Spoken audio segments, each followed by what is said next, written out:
Good morning student, welcome to our BEd first year class. आज के teaching of science class में हम लोग पाठ योजना का प्रारूप देखेंगे और उसके बाद विशेषताओं का बात करेंगे और अगली कक्षा में इसके बाद की कक्षा आएंगे उसमें हम सभी टीचिंग ऑफ साइंस के तहत teaching of physics, teaching of chemistry, teaching of science, teaching of life science और टीचिंग ऑफ मैथमेटिक्स का एक लेसन प्लान करेंगे। उससे पहले हम लोग प्रारूप की चर्चा कर लेते हैं और उसके बाद फिर ऑब्जर्वेशन टेबल जो भी यानी क्रम चलेगा उसको करते जाएंगे। तो आज जो हमारा है पाठ योजना का प्रारूप, पाठ योजना का कोई भी एक निश्चित प्रारूप स्वीकारा नहीं गया आज तक, ठीक है।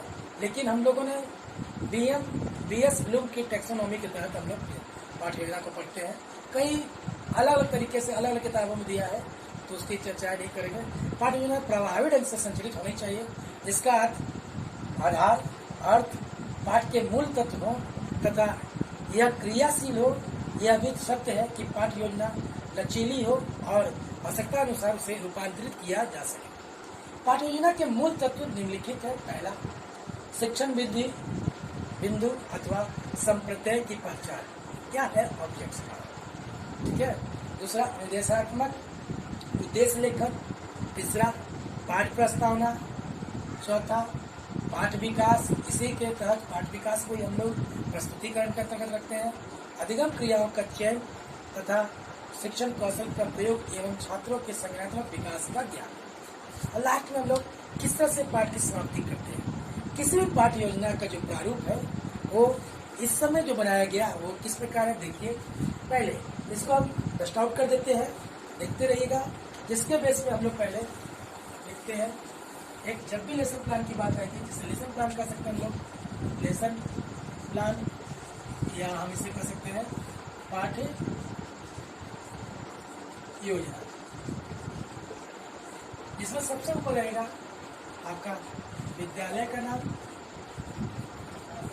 उसके स्कूल में नेम ऑफ स्कूल लिखते हैं, नेम ऑफ स्कूल या विद्यालय का नाम, नेम ऑफ पीपुल टीचर, इसे आप लिख सकते हैं छात्राध्यापक का नाम, जैसे क्या लिखेंगे आप लोग, विद्यालय का नाम। दूसरा, छात्रा अध्यापक का नाम।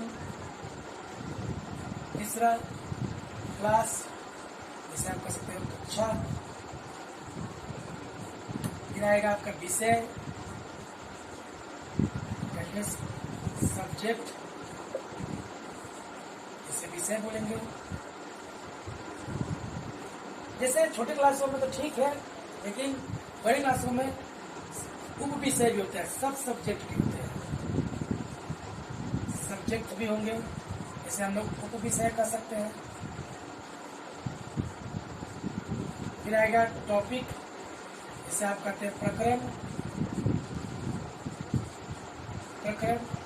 सब टॉपिक, इसे कहते हैं उप प्रकरण। अब जैसे अगर जहाँ उप विषय नहीं है उसे हम लोग नहीं लिखेंगे, जहाँ सब टॉपिक नहीं है उसे नहीं लिखेंगे। कक्षा के सामने हम लिखेंगे डेट, तारीख, इसे हम लोग क्या लिखेंगे, तारीख लिखेंगे, ठीक है।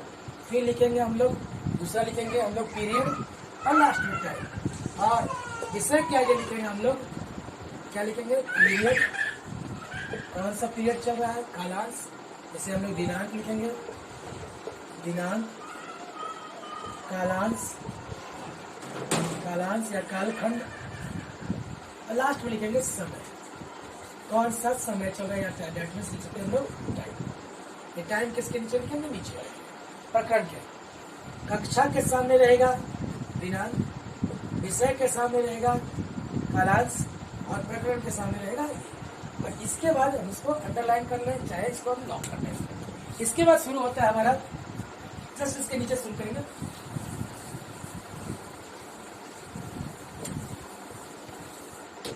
इसमें रहता है पहला जनरल ऑब्जेक्टिव्स, that means सामान्य उद्देश्य, सामान्य उद्देश्य जो कि विषय से पहले रहेगा, जैसे विज्ञान सेक्शन में रुचि जगाना, विज्ञान के प्रति जागरूक करना, छात्रों में तर्क शक्ति का विकास करना इत्यादि इत्यादि। उसके बाद जो हमारा रहेगा वो रहेगा मेन ऑब्जेक्ट के बाद विशिष्ट उद्देश्य, जिसे हम कहते हैं स्पेसिफिक ऑब्जेक्टिव्स, जिसे कह सकते हैं विशिष्ट उद्देश्य। इसमें जो उद्देश्य रहेंगे वो विषय के अनुकूल होंगे। विशिष्ट उद्देश्य रहेगा हमारा जो मेन जो टॉपिक पढ़ाया जा रहा है उसके अनुसार रहेगा। जैसे छात्रों में जो अनुदेशात्मक प्रकृति जो भी चीज पढ़ाएगा, मान लीजिए अगर विज्ञान में अगर बच्चों को हम लोग आज अगर फोर्स के बारे में पढ़ा रहे हैं, बल के बारे में, तो छात्रों में छात्र प्रकृति में विद्यमान बलों के बारे में जान सकेंगे।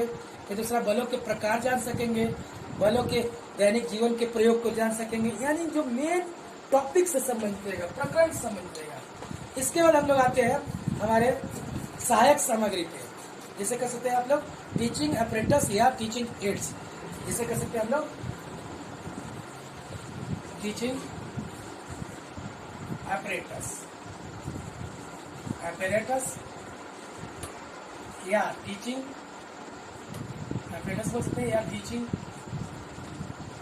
एड्स बोल सकते हैं, सहायक शिक्षण सामग्री या TLM भी बोल सकते हैं इसको, TLM टीचिंग लर्निंग मटेरियल। इसमें चॉक, डस्टर, ब्लैक बोर्ड इसको छोड़कर, ये लिखेबल है, इसको छोड़ के जो भी चीज अप्लाई करते हैं आप लोग, जैसे बल को दिखाना तो गेंद दिखाएंगे, चुंबक दिखाएंगे, कागज के टुकड़े दिखाएंगे, कंघी दिखाएंगे, स्प्रिंग दिखाएंगे, लकड़ी का गुटका दिखाएंगे, ये जो भी चीज है केवल ये 3 चीज को, क्योंकि तो कंपल्सरी वहाँ पड़ा होता है। चॉक, डस्टर और ब्लैक बोर्ड के अलावा जो भी इस्तेमाल किया जाएगा वो आपके क्या जाएंगे, शिक्षण सहायक सामग्री में जाएंगे। किसमें जाएंगे, टीचिंग अपरेटस या TLM टीचिंग लर्निंग मटेरियल के रूप में इस्तेमाल किए जाएंगे। इसके बाद होता है हमारे पास सीधा आते हैं हम लोग बच्चों के पास, किसके आते हैं, पूर्व ज्ञान का है। कई जगह यहाँ टीचिंग मेथड भी आता है, लेकिन हम यहाँ पर पूर्व ज्ञान की बात करेंगे। प्रीवियस नॉलेज, सीधा बच्चे इस विषय के बारे में, इस प्रकरण के बारे में सामान्य जानकारी रखते हैं। अब हम लोग क्या करेंगे, इंट्रोडक्शन करेंगे, जिसे कह सकते हैं आप लोग इंट्रोडक्शन, या इसी को हम लोग बोल सकते हैं प्रस्तावना। इसमें हम लोग क्या करेंगे, सीरियल नंबर बनाएंगे, लगभग 5 तक जाएंगे, और यहाँ छात्र अध्यापक क्रियाएं रहेंगे, जिसमें पीपुल टीचर वर्क रहेगा, पीपुल टीचर एक्टिविटी, छात्र अध्यापक क्रियाएं, और यहाँ रहेगा छात्र क्रियाएं, जिसमें हम प्रश्नों के माध्यम से सीढ़ी नुमा सरल प्रश्न से जटिल की ओर जो बच्चों के ज्ञान है उसके तहत हम अपने टॉपिक के निकालेंगे, और वहीं पर से हम करेंगे उद्देश्य कथन। क्या करेंगे, यहीं से जब हमको निकल जाएगा, हमारा प्रकरण निकल जाएगा, बच्चों से हम टॉपिक निकाल लेंगे, या बच्चे निरुत्तर रह जाएंगे, समस्यात्मक करेंगे, तब उसको स्पष्टीकरण के रूप में निकालेंगे, तो उसे हम देंगे उद्देश्य कथन। क्या देंगे, statement of the objective, statement of objective, जो आज हम पढ़ाने वाले हैं वो ऑब्जेक्टिव, उसी में हमारा जाएगा उद्देश्य कथन। जैसे आज हम बल के बारे में अध्ययन करेंगे, उद्देश्य कथन हो गया, और उसी के बाद हमारा क्या जाएगा, जो मेन, इसे हम लोग कॉलम वाइज पढ़ेंगे, जिसे बोलते हैं आप लोग प्रेजेंटेशन, इसी को हम लोग बोलते हैं प्रस्तुतिकरण का हम बड़ा कॉलम बनाएंगे, जिसके तहत आपको ये नंबर रहेगा, थोड़ा ध्यान दीजिएगा। पहला रहेगा सीरियल नंबर, दूसरा रहेगा टीचिंग पॉइंट रहेगा, ये थोड़ा मोटा चल रहा है, बदला लेते हैं। इसके बहुत सारे कॉलम्स रहेंगे। पहला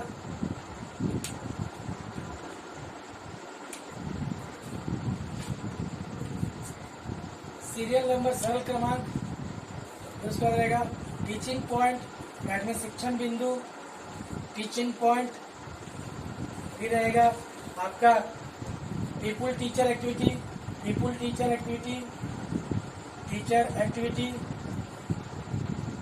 फिर रहेगा स्टूडेंट एक्टिविटी, छात्र अध्यापक क्रियाएं, स्टूडेंट एक्टिविटी,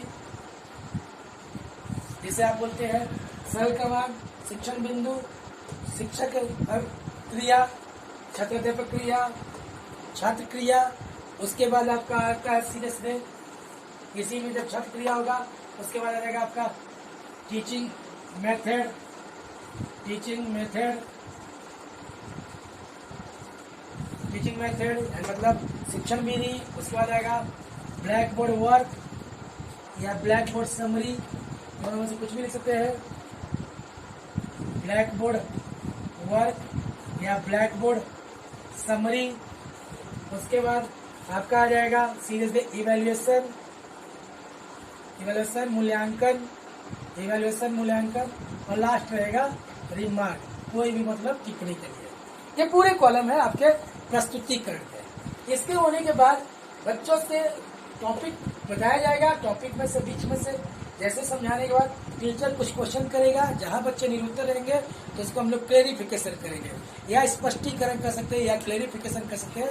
इसके बाद अंतिम जब होने वाला होगा टॉपिक तो हम लोग विकासात्मक प्रश्न करते हैं।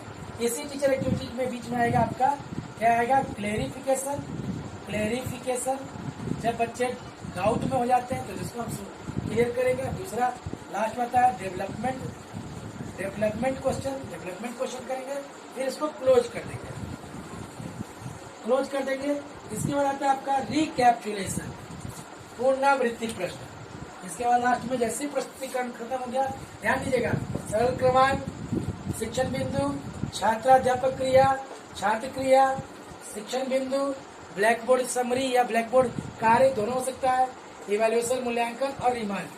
इसके जस्ट बाद जैसे ही समाप्त हुआ हम आते हैं सीधे सीधे रिकैप्चुलेशन या हम कह सकते हैं पुनरावृत्ति प्रश्न, रिकैप्चुलेशन, रिकैप्चुलेशन इसे आप कह सकते हैं पुनरावृत्ति, पुनरावृत्ति,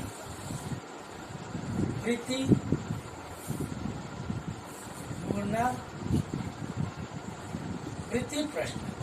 पुनरावृत्ति में जो पढ़ाए हैं उसी के तहत क्वेश्चन रहेगा, छोटे छोटे क्वेश्चन रहेंगे जिसमें से ऑब्जेक्टिव्स हो सकते हैं कुछ भी। इसके बाद रहेगा कक्षा कार्य, कक्षा कार्य या इसी को हम लोग मूल्यांकन प्रश्न भी कहते हैं, कक्षा कार्य या इसी को हम बोलेंगे मूल्यांकन प्रश्न, मूल्यांकन, मूल्यांकन प्रश्न, मूल्यांकन प्रश्न। इसके तहत हम लोग मूल्यांकन में क्या जो कक्षा में करना है ऑब्जेक्टिव देंगे, ऑब्जेक्टिव देंगे, ट्रू फॉल्स देंगे, ट्रू फॉल्स देंगे, ऑब्जेक्टिव देंगे, ट्रू फॉल्स देंगे, फिल इन द ब्लैंक देंगे, जो तत्काल बच्चे को रिजल्ट आ जाए। फिर लास्ट में हम देंगे 2 क्वेश्चन बनाएंगे जिसमें से कक्षा कार्य होमवर्क, इसमें एक कॉन्सेप्ट, एक क्वेश्चन कॉन्सेप्टुअल रहेगा और एक क्या रहेगा एक्सप्लेनेटरी रहेगा, एक्सप्लेन करने वाला रहेगा जिसमें विस्तार पूर्वक हम करेंगे, जिससे बताएंगे। लास्ट में यहाँ होगा यहाँ पर जिसमें बच्चा पढ़ा रहा है तो उसका रहेगा पीपुल टीचर सिग्नेचर, फिर रहेगा यहाँ पे सब्जेक्ट टीचर सिग्नेचर और लास्ट रहेगा इनविजिलेटर, इनविजिलेटर सिग्नेचर।